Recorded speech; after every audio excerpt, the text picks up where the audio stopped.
Hi folks, Ed Snyder with Kansas Trapline Products, bringing you this new YouTube video. And today's topic is about the use of lures, the use of baits, the locations, and the situations we want to use them in. Now this is going to sound like a commercial, and it is not meant to be. It is more of a consumer guide. Thousands of people are using these products, and I want to make sure they use them in the way that I intended them to be used, to give you a more in-depth look inside of the way I design the lures. And then I'm also going to talk about the general use of lures, all in all. So let's get into like the different types. So let's start talking about the beginning of the trapping season, because I think that's important. And I'm here at a dirt hole set, and one of the things about dirt holes is about trapping is we get fed a lot of stuff throughout the year in regards to this product's going to cure cancer, basically. And so there's a whole lot of discussion out there. And so let's get down to the way I believe what we have. Now, to begin with, we got a lot of different baits. Matter of fact, I produce 6 different baits, all in all. And the reason is that I have different bases to each one of my baits. And I made these originally for my own trap line, but from year to year, you won't see me using the same product from one year to the next. I change things up. I don't want to get the coyotes habituated to the product, so I change things up. Anything with a bad experience, well, let's change it up so next year I can get that coyote. That's kind of my general range of thought. Some baits will be called LDC, long distance call, and it'll be on the bait itself. That would be something you'd want to use. I haven't got one of those types of baits. I chose to keep the skunky odors out of it. But commonly you're going to get into some curiosities, and you're going to get into your longer calls and stuff. And certainly for me, I just wanted to go with mine as an edible bait. They can be used at a grab and die. More commonly, I got food lures that can do a better job in my mind than the baits in that scenario. Nothing against the baits. I just like my food lures. So we're gonna put these in the hole, and that's kind of obvious for most folks. But the big thing is the call lures. Now some people choose to not put any call lures, and these are an example of some of the different types of call lures. And they range in odor greatly. I have my milder odors right here between the Kansas Call, Alpine, and I actually got Coyote Gland, and we're going to talk about those. But over here we got our skunky, civety type of odors, and they have different formulations of them as well. These were made for myself, or I developed them so this way I could change things up on the trap line. One set doesn't mimic the other. So when should I use a certain type of a call lure? I look at it a little bit in the sense of temperature base, and then you start getting into seasonal bases. But these probably are your most consistent curiosity type lures. These types of lures really don't have a lot of food in them. So you got to understand, I like to use a food call with a food with a curiosity type of a deal. They love the odors, but once the curiosity is satisfied, they generally move on. So whether you're using my products or somebody else, it's really important to find out, are you dealing with a curiosity call? Are you dealing with a gland-based call lure? Are you dealing with a food-based call lure? And in these cases, these are curiosity. They are not food related. So what you're going to get is you're going to get the animal that's going to be excited to figure out what is over here, and they're great from a distance calling perspective. I mean, they got some range to them. And the nice thing is also with these, especially on the skunkier lures, is you can actually put it in the hole if you want, like a mouse hole or thinking, and you'll get some lift out of it. So you'll get some interest out of it. However, if you don't have a food there, they're probably not going to stay around very long. So let's talk about how I use these. The Kansas Call and the Alpine Call, those are definitely going to be used early season. I want to use something like that that's sweet or mild in their consistency. I want to be, and where I'm going to use that is come on around here, and what I would use, and even coyote gland, and that's even a good lure there. I'll just smear it on the back lip of the dirt hole.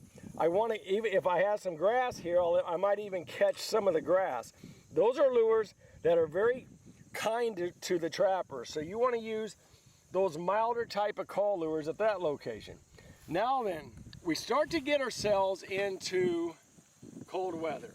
I mean, the high for the day is 35 at the most, and that type of thing.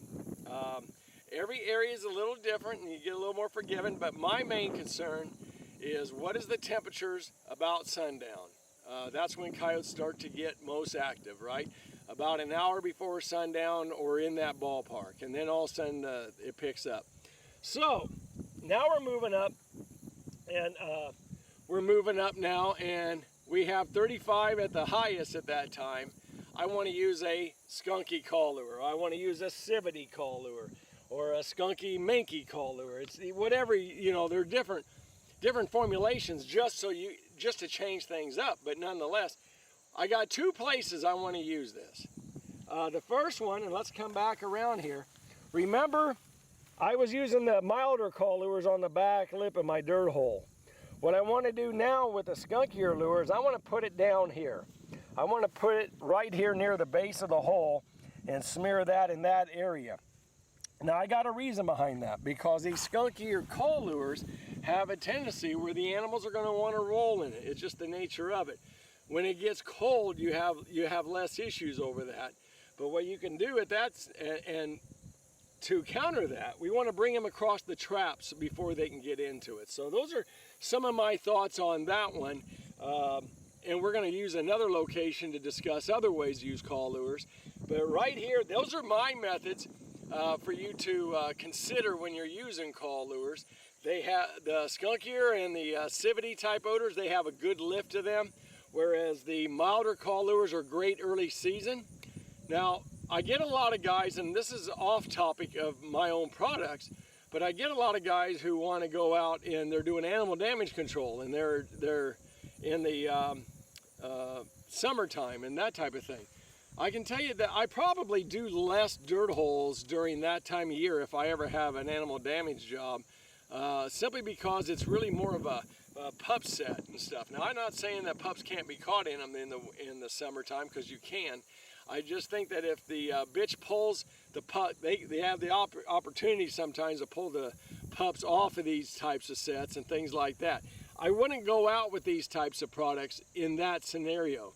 Start thinking about what is the current food scenario, you know, whether it's a stink bug or apples or pears or something, whatever's in season, you know, fruit. So if you're going to go with a food type of a set in the summertime, animal damage, I would be going more for good food odors. Stay away from the curiosities and things like that. There's sometimes a little bit too much for the coyote when we're getting, like today's going to be 90 degrees today here in Kansas, and we're in August. So stay away from a lot of these types of tainted meats or tainted baits or curiosities and things like that. Those are your fall and winter type of products. So let's move on to the next set. So here we are, folks, at our food lures. And food lures are wonderful products to use on the trap line. The great thing about a food lure is it holds the coyote's attention. They're looking for that easy meal. They're looking to fill their stomachs. You know, these are great, especially early season, while we're still around 10 degrees, 15 degrees for a low for the day. And the reason behind food odors are effective in that type of a range is to get the odor out.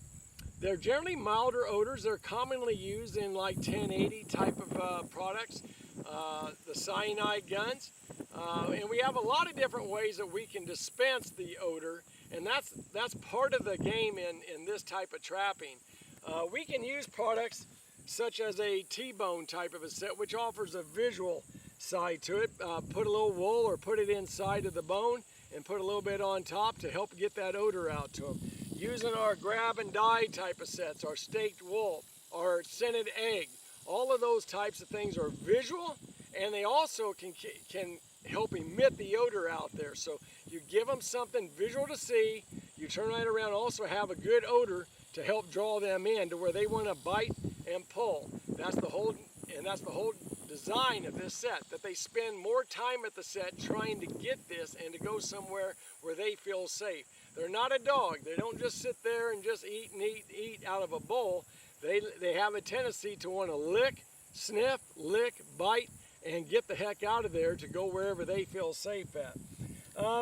The other method, which is real popular right now, and Mark Zagger's to be thanked for this one, but it's the pipe dream set. A lot of guys are using this. Obviously this pipe is too long, and Mark likes to use a gray pipe from what I understand. And you cut it at an angle so this side would pound into a tuft of grass, and this way you have a lure holder that will hold their attention, and you could take it from place to place to place without having to re-lure it. It's already ready to go, right? So you don't leave your scent at the location, much like these type of objects. You can pick them up and go to the next location. So we have a lot of different ways of dispensing these types of products. I want to show in the next clip here of how I would use a food odor if I was in a mouse hole type of a scenario. Generally, I don't recommend these by themselves in a mouse hole scenario. I like to add a little curiosity lure to help lift and get the odor out to folks, or out to the coyotes, because these type of odors are generally pretty mild. They're great to use. I love them, but I like to use them above the ground, generally speaking, to help pull the coyote in. When it's down below the ground level, they don't have a lot of lift to get out to them. There's a ways, that's the job of the curiosity lure. So let's take a look at that one next. Okay folks, I'm here at the Gland Lure area, and this is one of my favorite types of odors to put on the trap line. Not only are they attractive to the coyote, they're attractive to every animal species that I've ever seen. Every animal, whether it's a fox, a bobcat, a coyote, a fisher, they all want to know who's in the neighborhood. Generally speaking, we're asking a gland lure to elicit somewhat of a territorial response and or who's in the neighborhood. So where they want to urinate on it. They're marking their territory. That's the whole thing. I've seen animal after animal fall to this type of a set. Now we have a variation in odors within a gland lure, and to use an example of these types of products, and this is where, whether you're using my product or someone else's, is to find out a little bit about it in the sense of the time and place to use it. Seldom fails and coyote gland lure, both of these types of products are very much focused on the basics. They're focused on the animals that are difficult to catch. These are very good for the person who really needs to get rid of coyotes, good for the ADC guy, good for the rancher. If you have, even for the trapper who have scent shy type of animals, these kind of lures are perfect to hold their attention without all the pizzazz you get out of other products. That being said, these types of products have some added calls to add it to them. The purpose behind that is, especially in my form of trapping, if you watch me, I focus a lot on setting on sign, right? So we have a trail here, and the animals are walking 3.4 miles an hour in the terms of coyotes. So I believe that I want an odor that can reach up and at least grab that coyote's attention to whoa him as he's coming across my trap. That's the purpose. And High Hills and Bobcat #1 and Predator Extreme, Flint Hills Red Fox, Old Faithful, all this. They're all designed, actually not, Flint Hills Red Fox is not one of them, but they're all designed to create a urination and to grab their attention. Really nice if you're in a pasture scenario and you believe you know how the animals are walking, or in a soybean field or whatever, but you're not exactly sure. So we have a little bit that can pull them of the animals so they can catch the scent and move in. So they're designed with a little bit of a call to grab their attention. The glands, the coyotes, the fox, the bobcats, they're interested in it. Believe me, they're interested in this type of a set. And they're going to come in to investigate to see who's in the area. And, you know, they're smart animals. They have a a lot of their, I think 40% of their brain is designed to analyze these types of things. So that's why gland lures are so important. So we get into another style of trapping, of trail trapping, and it would apply in this scenario here. And this would be for those of you who are doing like compass sets and those types of things. You can certainly use different glands at different enforced spots. As the animal's traveling, they get checking them out. Also, as they talk about the triangle set, we get rid of another one. So they offer change-ups. It adds curiosity. You know, you can have toilet areas that will have multiple species at toilet areas, and gland lures is a good way to pull that out. So there's some advantages to it. Another set in this scenario, besides that, and we talked about it with the food lures, and let's get down to using like what my friend Don Dickerhoof came up with, and we call it the double D, the Don Dickerhoof double punch hole. That's kind of and there's a video that I made on that. And what that is that this is a case, remember where I said about using if you're going to make mouse holes, to use like a curiosity call type of a lure with a food lure. Well, this would be the case of doing that. I put a punch hole right here and put something like my final destination on that corner of the trap. And on this corner of the trap, I'm going to make another punch hole with my driver this way. And here I'm going to put my food odor. Or you can reverse it, whichever way you want to do it. The whole point is you get the coyote's nose going at different places, and thus slowing them down and putting more feet down, finding your steal. Certainly also like change it up. You do this at one location, this time switch that up. Go with some tall grass supreme and use maybe your last dance or something like that. Change these types of sets up. They're dynamite on the trap line. I have one more set I want to show you coming up here. Stay with me and we'll keep going. Okay folks, so here I am, what I believe is the last type of form of lure, and it's the rub lure, such as Bob's Nub Rub and Catastrophic. Both of them are, I don't really make the coyotes rub. I don't really go down that avenue. I know several guys choose to do so. That's fine. If you have success with it, go with it. Every now and then you'll see a situation where the coyotes are going around a corner and that type of thing, like a protruding stick sticking out and different things like that. A guy could do something like that. It certainly adds curiosity, because that's what these are all about. They're about curiosity and eliciting a neck type of a roll. And generally what you want to do is, depending on the species, but like with bobcat, you want to go about 8 inches on the side of the tree and just smear a product like this on something along the side of the tree. Coyotes, you can go a little bit higher. And basically what we're going to do is we're going to put our trap right here at the base. These are great for a drag, because this type of a set, obviously getting it in with the roots is a little bit of an issue. So we want to go with the drag in these kind of scenarios. Smear that rub lure right along the side, trap right here, and it's dynamite in bobcat areas. It will attract some rabbits and different things like that. Guys out there in Utah, they have some issues with the hares jumping in their sets and things like that, because it is good rabbit areas when you get into those types of things. But for those of us that have success with it and when to use a rub lure, a good evergreen with limbs pretty much all the way down to the ground along a creek bank is a great place to use a rub type of a set.